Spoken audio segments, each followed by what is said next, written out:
Ternyata banyak subscribers yang gak dapat notification. Jadi jangan lupa buat aktifkan loncengnya. Yang belum subscribe, subscribe dong. Yuhu.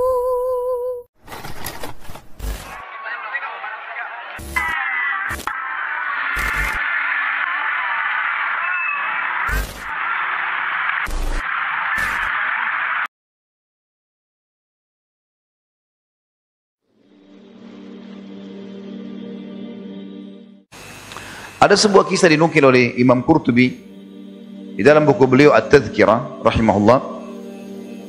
Beliau mengatakan ada seseorang di zaman kisah salafus salih dulu, kisah klasik. Dia pada saat umur 40 tahun sempat dia melihat di jenggotnya ada satu rambut berwarna putih. Maka dia pun pergi ke Masjid Nabawi di Madinah. Kemudian mulailah dia bergelagat seperti orang yang gila. Ini ceritanya seperti itu. Maka setiap keluarganya datang mencari dia di malam hari untuk supaya pulang. Dia seakan-akan membuat dirinya orang gila. Ucapannya tidak teratur. Sampai keluarganya pikir sakit nih ayah kami. Hartanya banyak sekali dia, orang kaya raya. Kemudian dia lari di sekitar kuburan Nabi SAW. Begitu terus setiap hari. Akhirnya keluarganya memikir mungkin ini sudah gila ayah kami. Jadi setiap hari mereka cuma bawa makanan, mereka bawa baju ganti, dia ganti bajunya. Ini berjalan sekian tahun, hampir 20 tahun berjalan seperti itu keadaannya. Maka yang terjadi ada seorang datang dari negeri Irak pada saat itu, ingin sholat di masjid Nabi SAW, menziarahi kubur beliau SAW. Begitu dia masuk ke masjid dengan hikmah Allah Subhanahu wa taala, dia lihat orang ini. Orang ini rupanya kalau ada yang ngajak ngomong, dia langsung keluarkan kata-kata omongan seakan-akan orang yang gila. Tapi kalau lagi tidak ada orang, maka dia membersihkan Masjid Nabawi, dia duduk baca Quran, antara azan iqamah dia berdoa.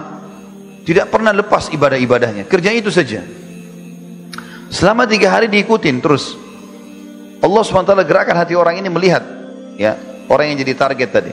Dan setiap malam dia selalu keluar ke Baqi, ke kuburan Baqi, kuburan para sahabat ridwanullahi alaihim. Kemudian dia merenung di situ sambil dia ucapkan kalimat. Dia mengatakan, ya Allah, andai saja sudah tiba saatnya, ambillah aku ini. Terus dia ucapkan begitu dan dia minta rahmat Allah, minta pengampunan dari Allah, dan doa-doanya sangat berbobot. Tapi dia nggak tahu kalau orang yang dari Irak ini mengikutinya. Setelah 3 hari orang Irak ini dan hari keempat dia ingin pulang kembali ke Irak, dia pamit dengan beberapa orang di masjid yang sudah dia kenal. Terakhir sekali didatangi orang ini dan dia sengaja suruh tunggu, atau dia tunggu sampai agak kosong masjid. Orang itu tidak pernah keluar masjid, di masjid aja terus. Orang semua pulang ke rumahnya, makan, dia di rumahnya, dia di masjid saja. Ada makanan yang datang keluarganya diambil sama dia, nggak ada ya sudah, gitu kan. Maka yang penting pada saat itu teman-teman sekalian didatangi sama orang Irak, lalu dia mengatakan, saya mau pamit pergi, mau pulang ke Irak. Lalu dia buat seakan-akan dia gila.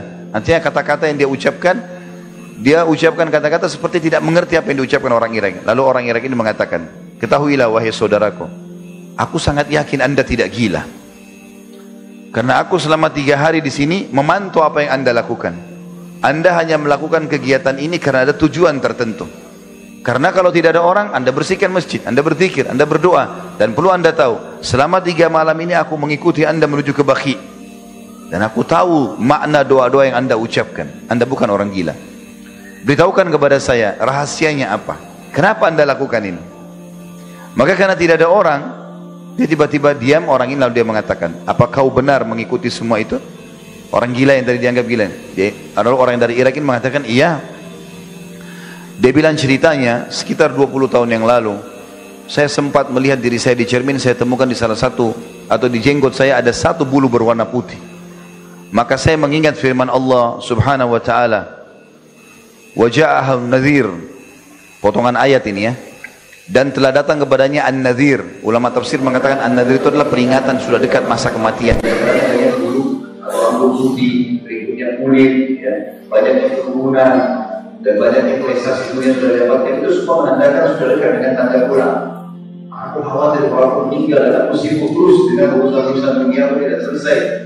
Maka aku lakukan ini. Kalau aku bilang sama anak-anak, kalau aku bisa pulang, aku akan sibuk selalu mengurus dan tidak selesai. Dengan cara seperti ini, anak-anakku aku pantau dari Jawa, aku lihat tetap jalan usaha-usaha, mereka juga tetap bisa jalan dan aku juga bisa ibadah. Maka dengan cara seperti ini aku selamatkan diriku. Artinya ini ijtihad dari orang ini. Tapi bagaimana orang ini segera mengambil langkah yang terbaik? Mirip dengan makna hadis tadi. Artinya ada orang berijtihad segera menuju ke akhirat, apalagi di batas umur tertentu, apalagi di atas 40 tahun sudah tujuannya akhirat semuanya. Ya. Mirip dengan hadis tadi, sungguh beruntung kata Nabi SAW orang yang mengambil tali kekangan kudanya, lalu dia picu menuju ke jalan Allah, rambutnya sampai berantakan tidak terurus lagi, ya, kakinya penuh dengan debu, tapi dia tetap berjihad, dia mengejar pahala untuk menuju ke akhirat sana, maka itu sudah beruntung orang seperti ini. Beruntung artinya, ada arti kata dia sudah mengisi urusan untuk akhiratnya.